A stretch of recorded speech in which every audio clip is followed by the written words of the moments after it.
Hello అండి, welcome to హర్నీస్ cookings. ఈరోజు మనం పప్పు ములగాకు కూర ఎలా ప్రిపేర్ చేసుకోవాలో చూసేద్దాం. మరి ఎవరికైతే రాదో, న్యూ కపుల్స్ కానీ ఎవరికైతే పప్పు ములగాకు చేయడం రాదో వాళ్ళు చక్కగా ఈజీ ప్రాసెస్లో చేసేసుకోవచ్చు. మరి ముందుగా ఈ ములగాకు వల్ల ఉపయోగాలు ఏంటో తెలుసుకుందాం. ములగాకు 100 వ్యాధులకి పరిష్కారం దొరుకుతుందండి. ఇమ్యూనిటీ పవర్ పెంచుతుంది. నెక్స్ట్ కళ్ళకి చాలా మంచిది. ఎవరికైతే బ్లడ్ తక్కువగా ఉంటుందో బ్లడ్ పర్సంటేజ్ పెరుగుతుంది. సో కాబట్టి వీక్లో 1 టైం అయినా మీరు తీసుకోండి తప్పనిసరిగా. నెక్స్ట్ ఇంకోటి ఏంటంటే, ఇది 2 కప్పులు ములగాకు వేసుకోండి గ్లాస్ కందిపప్పుకి. తర్వాత లేతాకు మాత్రం వేసుకోండి. ముదిరాకైతే మనకి ఉడకదు, కాస్త టేస్ట్ కూడా ఉండదు. లేతాకైతే మంచి టేస్ట్ వస్తుంది.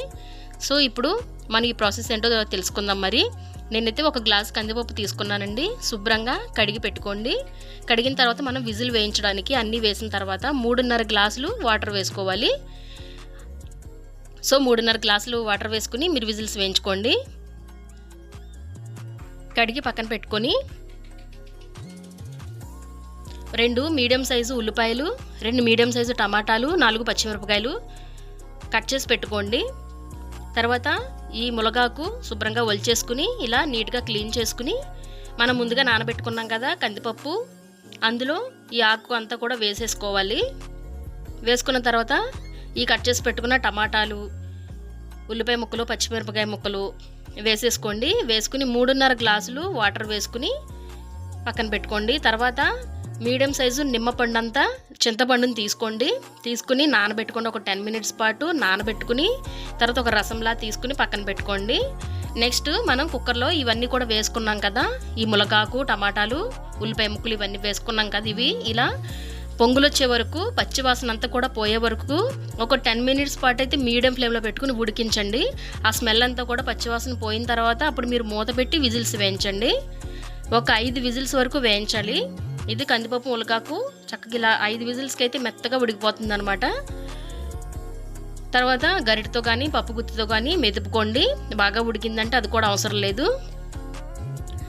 సో ఇలా ఉడికిపోయిన తర్వాత మనం నానబెట్టుకుని ఉంచుకున్నాం కదా రసం తీసుకున్నాం కదా, చింతపండు పులుసుని 1 గ్లాసున్నర చింతపండు పులుసు వరకు తీసుకుని వేసేసుకోండి. తర్వాత 1/2 స్పూను పసుపు, 1 స్పూను కారం, సరిపడా ఉప్పు వేసుకుని ఒక 10 మినిట్స్ పాటు మీడియం ఫ్లేమ్లో బాగా ఉడికించుకోండి. మీ ఇష్టం, మీరు దగ్గరగా పప్పు చేసినా పర్లేదు, పలచగా అయినా బాగానే ఉంటుందండి. సో మరిగించుకోండి. మరిగించుకున్న తర్వాత తాలింపులకి వెల్లుల్లి, ఎండుమిర్చి, కరివేపాకు తాలింపులు తీసుకోండి. తాలింపులకి పచ్చిశనగపప్పు, ఆవాలు, జీలకర్ర తీసుకోండి. తర్వాత ఒక గిన్నె తీసుకుని 2 స్పూన్ల ఆయిలు, తర్వాత వెల్లుల్లి కాస్త కొట్టుకుని వేసుకోండి, టేస్ట్ బాగుంటుంది. తర్వాత ఈ తాలింపులు అన్నీ కూడా వేసుకుని బాగా వేగనివ్వండి. వేగిన తర్వాత ఈ పప్పు కూడా ఇలా పొంగులు వచ్చేలా చక్కగా మనకి బాగా కుక్ అయిపోవాలి.